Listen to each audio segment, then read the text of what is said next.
Indigenous elders in Papua had named the glider and tracked it for generations, long before any scientific survey arrived, so when the headline says rediscovered, what we're actually looking at is recognition lag. This is a CognioNews Prime Cluster Audit.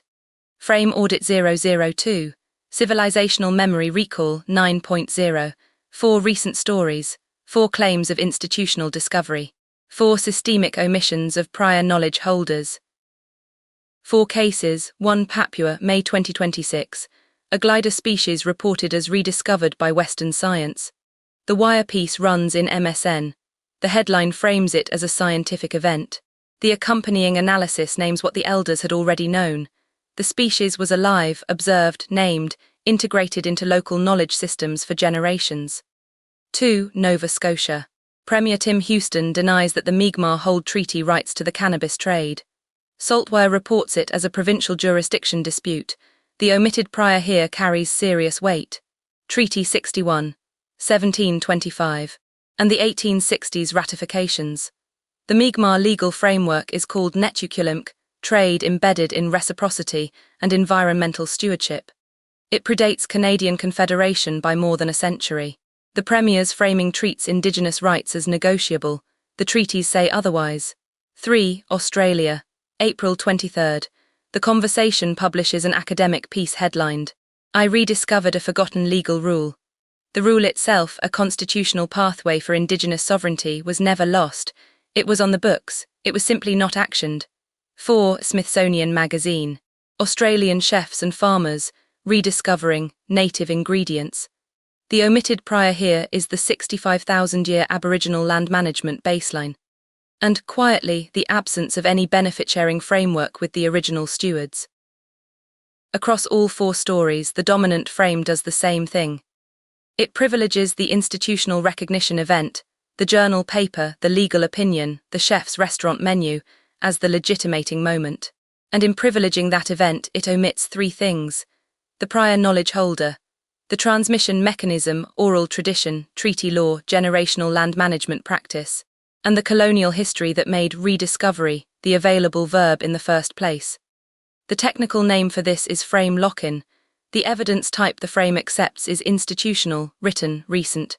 The evidence type it filters out is generational, oral, embedded in practice. One could push back here. The Smithsonian piece does name some of the Indigenous practitioners. It's not pure omission. Fair. But the framing verb is still rediscovery. The non-Indigenous chefs are the active subjects. The original stewards remain context, not center. That's the frame lock-in operating at the level of grammar. 4 of the 8 ACSD lenses score load bearing on this cluster. Indigenous knowledge, the named holders. Marginalized voices, who is systematically absent from the dominant frame. Historical parallels, the treaties, the stewardship baseline, the forgotten legal rule.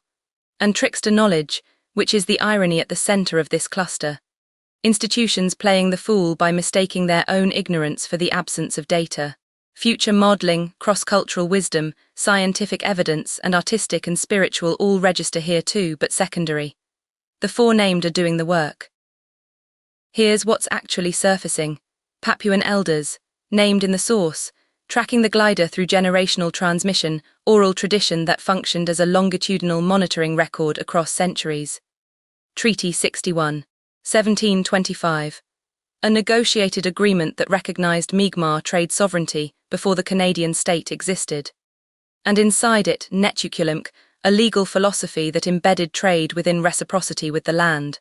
The 65,000-year Aboriginal land management baseline, fire mosaics, seed saving, rotational harvesting. A continuous practice older than the global agricultural revolution by a factor of 10. These are not artifacts. These are not symbolic traditions. These are operative knowledge systems, functioning on a civilizational timescale, that institutional empiricism can describe but cannot match in temporal scope. And this is where the recall stops being rhetorical. In Nova Scotia, the Mi'kmaq Treaty argument is being made today, in active legal proceedings. Cannabis operations exist in Mi'kmaq territory in Ontario and Saskatchewan that build on the same treaty logic. The legal order is operative.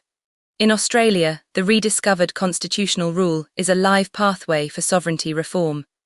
The Indigenous Land Corporation operates in the native foods economy now, not as a future hope. It's trading.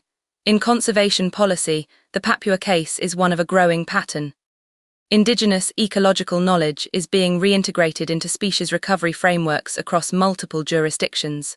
These are not symbolic gestures. These are policy, property law economy. The recall is becoming infrastructure. Knowledge was not lost, it was only ignored. That's the line drawn from the analysis the engine produced across these 4 cases. It names what the dominant frame keeps doing, and what the recall corrects. That's CognioNews Deep Dives.